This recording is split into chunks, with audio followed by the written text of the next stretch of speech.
राधे राधे प्यारे भक्तों, सुनो प्रेमी आत्माओं, जीवन में जब हर ओर अंधकार छा जाता है, जब अपने भी साथ छोड़ देते हैं, जब हर प्रयत्न व्यर्थ लगने लगता है, तब मनुष्य सोचता है अब मेरे साथ क्या होगा।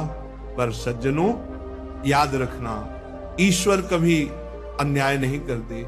जब मनुष्य का बुरा वक्त आता है तो उसके साथ ईश्वर की परीक्षा भी आती है, और जब अच्छा वक्त आने वाला होता है तो भगवान पहले से संकेत भेजने लगते हैं। हाँ प्यारे भक्तों, संकेत जो बताते हैं कि अब तुम्हारे भाग्य का द्वार खुलने वाला है, अब तुम्हारी किस्मत मुस्कुराने वाली है, अब तुम्हारा समय पलटने वाला है।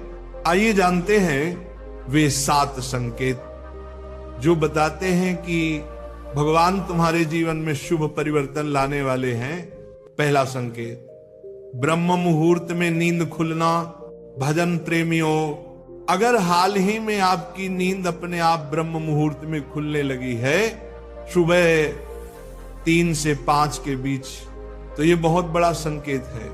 ये वही समय है जब देवता अपनी ऊर्जा पृथ्वी पर भेजते हैं।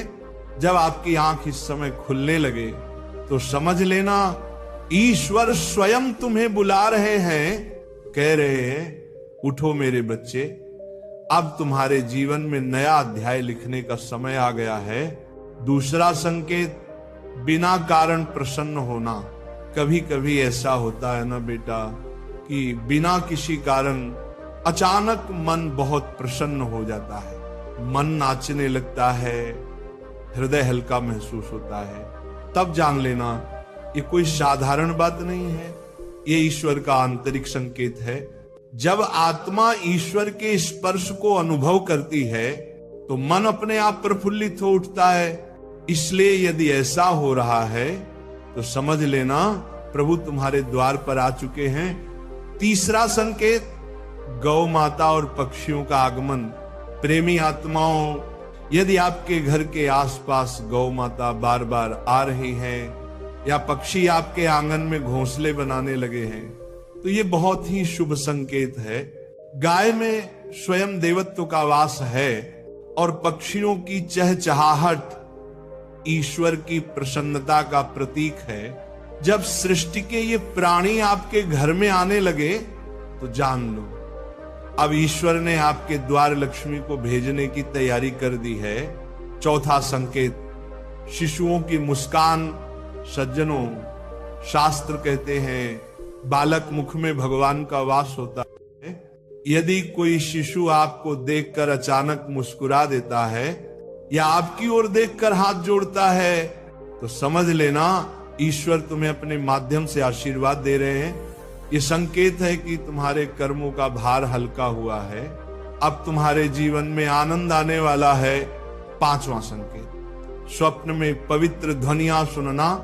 यदि स्वप्न में आपको मंदिर की घंटियां सुनाई दे, मंत्रोच्चारण सुनाई दे, शंख की ध्वनि या भगवान का नाम गूंजे, तो बेटा ये बहुत शुभ संकेत है। ये आत्मा के शुद्ध होने का प्रतीक है। ईश्वर जब निकट आते हैं तो चेतना स्वप्न में ही संकेत देने लगती है। छठा संकेत, कर्ज और संघर्षों से मुक्ति का अनुभव। भजन प्रेमियों, कभी कभी जीवन में कर्ज से दबे रहते हैं, पैसे की तंगी रहती है, पर अचानक कोई राह खुल जाती है, कोई पुराना पैसा लौट आता है या कोई नया अवसर मिल जाता है। यह भी ईश्वर का संकेत है। वे कहते हैं अब तेरे कर्मों का भार घट गया है, अब समृद्धि का द्वार खुलने वाला है। सातवां संकेत, शरीर के दाएं बाएं अंगों का फड़कना। प्यारे भक्तों, ये संकेत बहुत सूक्ष्म होता है। पुरुषों में यदि दाएं अंग फड़कने लगे, जैसे दाएं आंख या दायां हाथ, तो ये शुभ माना गया है। और यदि स्त्रियों में बायां अंग फड़कने लगे तो ये भी ईश्वर का आशीर्वाद है, क्योंकि जब चेतना में ऊर्जा बढ़ती है तो शरीर ऐसे सूक्ष्म कंपन से संकेत देने लगता है। प्यारे भक्तों, जब ये 7 संकेत आपके जीवन में प्रकट होने लगे तो डरना नहीं, घबराना नहीं, बल्कि प्रसन्न रहो, क्योंकि ये बताता है कि ईश्वर ने तुम्हारे जीवन की दिशा बदल दी है। अब जो भी होगा वह तुम्हारे उत्थान के लिए होगा। सिर्फ एक बात याद रखना, विश्वास बनाए रखो। हर सुबह भगवान को धन्यवाद दो और सच्चे मन से भजन करते रहो। ईश्वर कहते हैं जो सह लेता है वह पा लेता है। इसलिए बेटा, अगर तूने सहा है तो अब पाने का समय आ गया है। तेरे जीवन में अब उजाला फैलने वाला है। राधे राधे।